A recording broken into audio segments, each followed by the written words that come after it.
Have you ever been in that situation where someone's unwanted opinion just pushes you over the edge? That moment when all the little comments, the sideways glances, the unsolicited advice finally becomes too much? When the dam breaks and words come pouring out. Words you didn't even know you had in you, words that stop the other person dead in their tracks. We've all had those moments.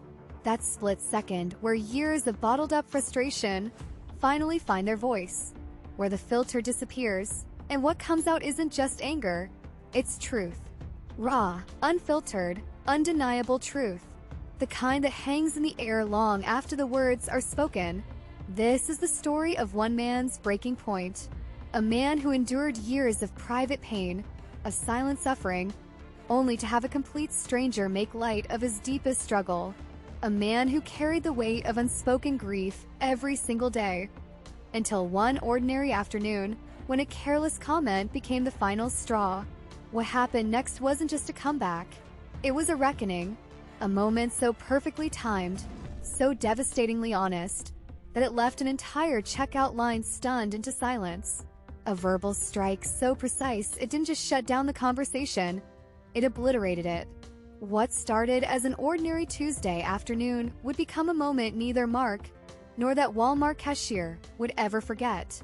A moment that began with a simple errand, a routine purchase, and ended with words that would echo through that store long after he walked out the door. This is a story about patience pushed to its limit, about the power of truth when it's delivered without apology, and about what happens when someone finally says the thing everyone else is too polite to say. Mark and Sarah's story wasn't supposed to be this hard. When they first met in their late 30s, they dreamed of the life they'd build together. A home full of laughter, of tiny footsteps running down the hallway. They imagined first days of school and family vacations, bedtime stories and Saturday morning pancakes. But life had other plans. Month after month, they tried. Basal body temperatures taken at dawn, ovulation predictor tests that became a monthly ritual, doctor's appointments that started hopeful and ended with increasingly concerned looks. Their bathroom cabinet looked like a pharmacy, their calendars filled with cycles and dates that all started to blur together.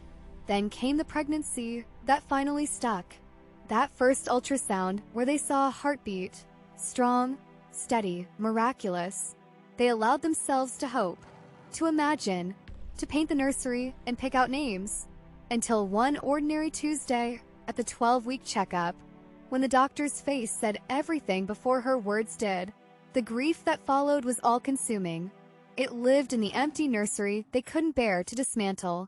It echoed in the well-meaning but devastating questions from friends and family. So, when are you two going to start trying? It haunted every family gathering, every holiday. Every time they passed a playground full of laughing children, they kept trying, of course. More tests, more procedures, more hoping against hope. But with each passing year, the statistics grew more daunting, the doctors more hesitant. The dream they'd held onto so tightly was slipping through their fingers, and the world just kept moving forward, completely oblivious to their pain, until one ordinary afternoon, when a simple errand would change everything. It was just another Wednesday, when Mark's phone buzzed during a staff meeting. Normally, he'd ignore it, but something made him glance at the screen. A text from Sarah. Just 3 words. "Come home now." Then another message appeared. "Can you grab pregnancy tests on your way?" Mark's hands went numb. The conference room chatter faded into white noise. This wasn't the first time they'd been here. The cautious optimism, the careful hope.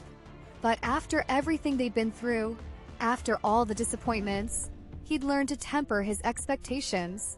Still, his heart hammered against his ribs as he excused himself early, making a beeline for the nearest Walmart.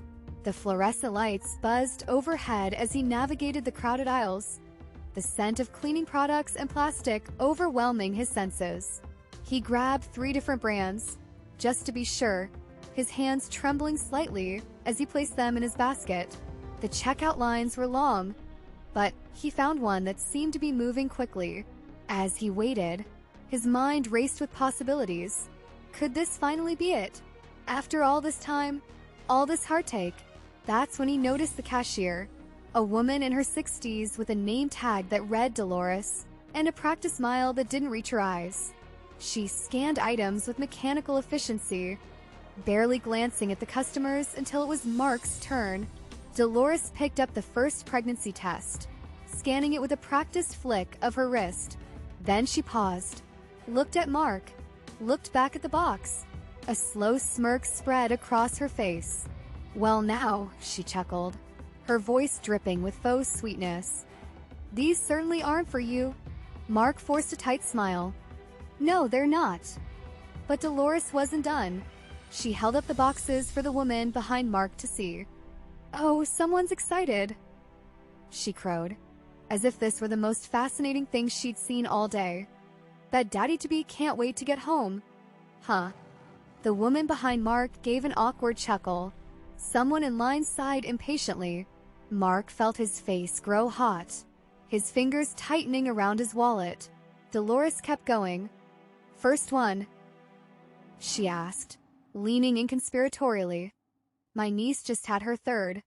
Let me tell you, once you pop out that first one, the rest just come tumbling after." That's when something inside Mark snapped. All the years of pain, of invasive questions, of people treating their private struggle as public conversation, it all rose up like a wave. Mark leaned forward, his voice low but razor sharp. "Actually, Dolores," he said, tapping her name tag for emphasis, "these are for my 16-year-old daughter." The checkout line went silent. "See, she's been seeing this 19-year-old dropout," Mark continued, his tone conversational, as if discussing the weather. "Works part-time at a gas station, lives in his mom's basement. Real winner." Dolores's smile froze. Her hand hovered over the scanner. "And last night," Mark went on, "she came home crying because her period's late, and now we get to spend our evening finding out if my little girl's life is about to be ruined by some deadbeat who can't even afford his own car insurance." The color drained from Dolores's face. The woman behind Mark gasped audibly. Mark held Dolores's horrified gaze as he finished. "But hey, you're right. I can't wait to get home. This'll be a real, special family moment." He paid in exact change, took his bag, and walked away, leaving utter silence in his wake. It wasn't until he reached the parking lot that the adrenaline hit him, and for the first time in years, Mark found himself laughing until tears streamed down his face. When Mark told Sarah what happened, she collapsed onto the couch in hysterics. "You didn't," she gasped between laughs. "Oh my God, you actually said that to her?" For the first time in their long, painful journey, they weren't the ones left speechless and uncomfortable. They weren't the ones fielding invasive questions or forced to smile through the pain. For once, someone else had to sit with that awkwardness. Was it harsh?